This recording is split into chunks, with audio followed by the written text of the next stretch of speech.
Pues tenemos todavía algunos invitados que nos estarán acompañando en estos minutos. Tal es el caso del doctor Daniel Noyola Cherpitel, quien es investigador del Departamento de Microbiología de la Facultad de Medicina de nuestra institución y que pues para esta mañana ha elegido un tema por demás importante y pues acorde a las realidades que estamos viviendo. Bienvenido, doctor Daniel Noyola, gracias por estar aquí. Buenos días.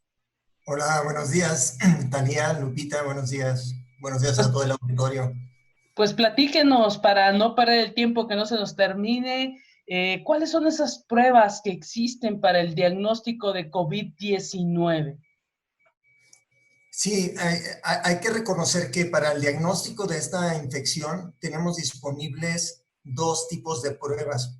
Uno que nos permite detectar directamente al virus, en este caso el SARS-CoV-2, y esto generalmente se realiza a través de pruebas de biología molecular, lo que se conoce como RT-PCR o más coloquialmente por PCR.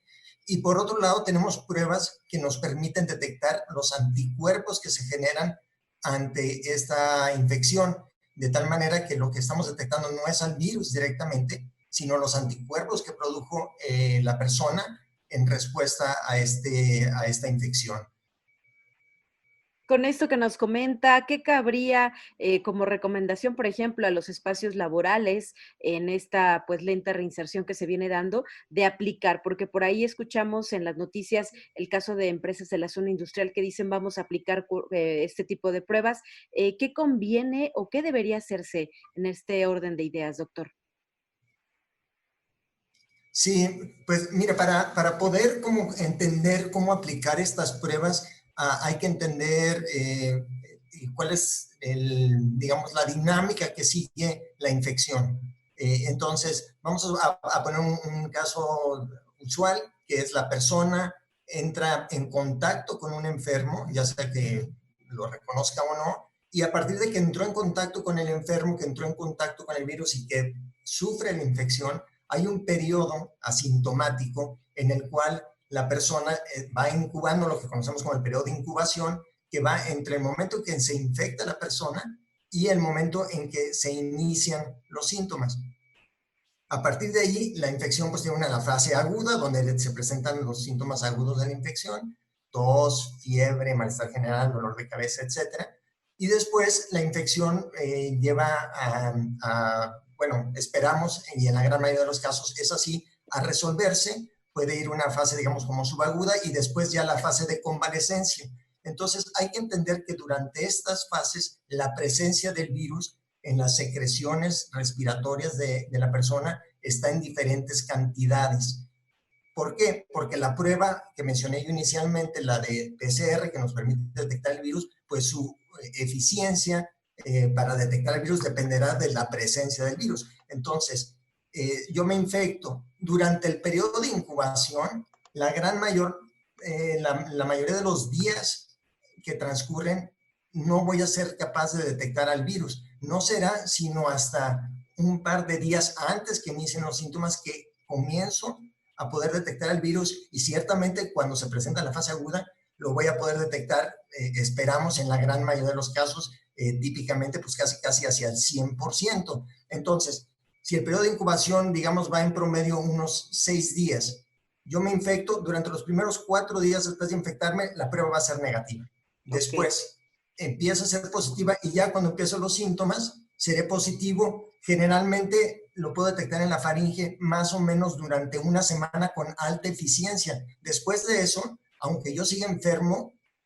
ya la capacidad de detectar el virus va disminuyendo. Y digamos, para los 10 días de evolución, la mitad de los pacientes ya no es posible detectar el virus en la faringe. Para las 2 semanas, solamente en un 10% más o menos de los pacientes es posible detectar el virus. Y después de eso, pues ya no es factible. Entonces tengo una ventana, digamos, de unas 2 semanas, 10 días, diría yo más o menos 10 días, donde sí se puede detectar que ronda alrededor de la fase aguda de la enfermedad. Si yo lo hago demasiado temprano, me va a dar negativo, aunque esté infectado, no me va a poder decir si está infectado o no.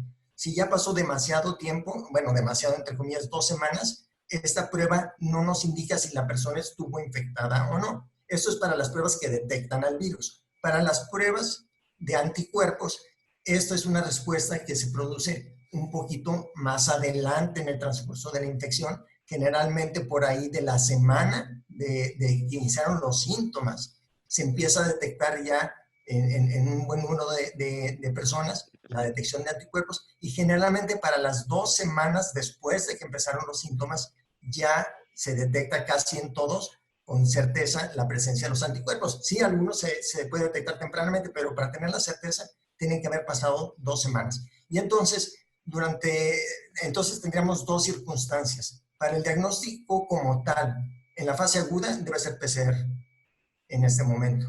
Para la fase posterior, si ya pasaron muchos días, los anticuerpos que hay la gran mayoría de las pruebas rápidas que a lo mejor hemos escuchado que se habla de la prueba rápida, tal, lo que detectan son anticuerpos. Y entonces habría que ver eso. Y lo que habría que pensar es el uso que se le puede dar en las empresas. ¿Qué prueba le voy a pedir yo si es que se la pido a mis trabajadores o a alguien, Sí. ¿no? Entonces el escenario es diferente. Si yo se le estoy pidiendo porque la persona tuvo síntomas, pues habría que ver en qué momento fueron esos síntomas, ¿no? Para ver si efectivamente en ese momento es infeccioso o no, o tiene el diagnóstico y llevar esa vía, o si lo que quiero saber es si ya se infectó en algún momento o no. Entonces, esa sería un poquito, digamos, la diferencia. Ahora bien, si yo quiero saber, a ver si ya se infectó. Pongamos el ejemplo de España, Francia, que han sufrido bastante ya la primera oleada de esta pandemia. Estudios han mostrado que quizás por el 5% de la población muestra evidencia de anticuerpos, haya tenido síntomas o no. ¿Qué quiere decir? Que aún después de que la pandemia ha pasado de manera intensa por el país, más del 90% de las personas no se infectaron. Digamos, por fortuna por un lado, y por otro lado, es poco probable, o bueno, menos del 10% de probabilidad de haberse infectado. Entonces, si yo tomo en este momento un grupo de personas al azar o de una empresa, yo no esperaría que más de 5% muestren anticuerpos. Entonces, poner esto como una idea de decir, le voy a hacer anticuerpos y si ya tiene la prueba, entonces sí, ya no hay problema que venga. Y si sale negativo, que no venga porque a lo mejor se puede infectar, pues eso nos estaremos hablando que dejaríamos fuera al 90-95% de las personas por no haber tenido la infección. Y además hay otra pregunta que es si esos anticuerpos realmente protegen o no. Esperamos que sí. Eso es lo que entendemos y eso es lo que esperamos. Pero todavía no hay una certeza de que si yo tengo anticuerpos, por lo menos medidos por estas pruebas, que eso sea un equivalente a estoy protegido y ya no me tengo que preocupar de infectar. Claro, que no volviera a enfermar, ¿verdad? Que es una de las inquietudes que ha habido en el sector médico sobre si se tiene la certeza o no. Al momento no hay tal certeza, ¿verdad, doctor? Sí, aún no hay esa certeza. Hay infecciones en que cuando yo me infecté desarrollo anticuerpos, o no nada más anticuerpos, anticuerpos lo decimos de manera como coloquial, como inmunidad, pero además de los anticuerpos hay otros mecanismos, pero digamos de manera práctica, si tengo anticuerpos, pues ya no me puedo infectar. Si hay infecciones que eso sucede, ¿no? Sarampión, alguien sufre la infección, se recupera, tiene anticuerpos y ya no se vuelve a infectar.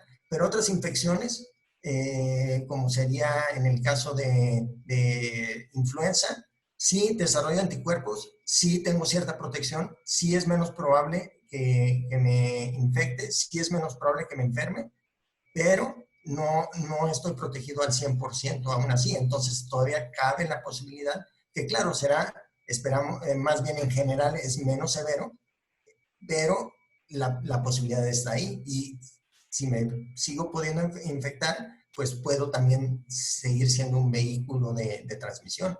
Claro, doctor, me gustaría preguntarle su opinión también y a manera de alerta a nuestra audiencia sobre estas pruebas que aparentemente se están distribuyendo a través de redes sociales. No sé si a usted le tocó ver que ofertaban pruebas para saber si tenías o no coronavirus, COVID-19. ¿Qué decirle a la gente sobre este tipo de materiales que pues en ocasiones no son efectivos, no cumplen con los requisitos de la autoridad sanitaria? ¿Cómo hacerles ver que pueden más bien perder su dinero y no obtener ningún beneficio. Sí, pues lo primero que hay que considerar es en un panorama global lo que ya mencioné, que una prueba necesita una interpretación, número uno. Ojalá tuviéramos de decir un sensor de decir, sí, positivo o negativo y ya está la cuestión, pero no es así, desafortunadamente, ¿no? Entonces, hay esta parte. Y después, la eficacia y la eficiencia que medimos nosotros desde el punto de vista, digamos, técnico, como lo que llamamos sensibilidad, especificidad, valores predictivos positivos y valores predictivos negativos, son muy variables en diferentes pruebas. Y entonces, en otras palabras, hay pruebas que tienen alta sensibilidad, como la PCR, y esto es que son muy buenas para detectar quién sí está infectado y no. Y hay otras que tienen muy baja sensibilidad, por lo cual no son muy útiles. Entonces, digamos, esa, digamos, calidad de los resultados es muy variable de las pruebas. Y justamente las pruebas que están, digamos, certificadas es porque están, digamos, certificadas que tienen un mínimo de calidad. Y ojo, no quiere decir que son al 100%, porque prácticamente no hay prueba que sea al 100%, pero que ya nos dice que tiene un mínimo. Las que no tienen esta certificación no necesariamente no funcionan, pero deberíamos ser muy cautelosos porque si no la tienen, sobre todo si no las pudieron certificar, seguramente tienen muy bajos niveles de desempeño diagnóstico y entonces en realidad no nos van a resolver la duda que tenemos, ¿no? Entonces, en resumidas cuentas, yo no las utilizaría porque, y no las recomendaría, y no las recomiendo, y lo que debe de hacer uno es ir ante un laboratorio donde se tenga una prueba. En un momento dado habrá pruebas, digamos, un poquito más como caseras, entre comillas, o no caseras, pero de uso más accesible a nivel clínico y tal, pero eso pues requiere una validación muy notable, sobre todo para digamos, individuos asintomáticos. Hay muy poco claridad de cómo interpretar esas pruebas. Entonces, me hago un resultado y ¿qué sigue? Ya tengo un resultado positivo o negativo. Ahora, ¿eso qué significa? Pues la realidad es que es muy difícil saber qué significa. Entonces, ¿para qué me hago esa prueba? Nada más para pues, una Tener prueba.